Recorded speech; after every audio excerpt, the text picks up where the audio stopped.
এত টাকা, এতগুলা টাকা হ্যাঁ পকেটে পড়ে গেল গা, হ্যাঁ তো আলাপই পেলো না। টাকা রুড়ে বাইরে দিয়ে দি। হ্যালো ভাইয়া, আপনার টাকা পড়ে গেছে মনে হয় পকেট থেকে এই মাত্রই। টাকা পড়ছে পকেট থেকে? বাহ, খুব ভালো তো। টাকাটা তো পকেট থেকে পড়ছে আমি দেখিও নাই। তুমি তো চাইলে নিয়ে যেতে পারতা। তোমার ভিতরে তো লোভ নেই, সৎ ছেলে। নাম কি তোমার? আমার নাম ইমরান হোসেন। ইমরান? জি স্যার। বস, আমার পরিচিত গ্রাম থেকে আজকেই আসছে। ও বেকার, ওর একটা চাকরি দরকার। আমাদের এখানেও তো একজন লোক দরকার, ইমার্জেন্সি। বেলাল, তুমি এক কাজ করো, ওকে রাইখা দিই নাকি? জি বস, আমি সব ধরনের কাজ করতে পারবো।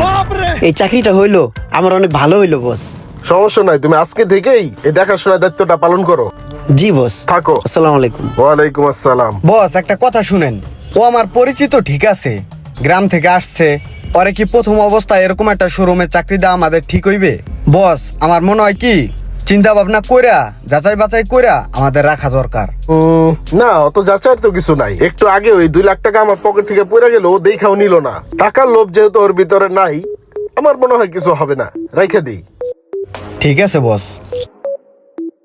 ভাই, আপনার চয়েস একবারে ফার্স্ট ক্লাস চয়েস। এটা 4.5 গ্রেডের মাল, আমাদের লটের সব থেকে ফার্স্ট ক্লাস গাড়ি। এটা স্পেশাল এডিশন, আপনি যে কোনো ভাবে যাচাই করে দেখতে পারেন।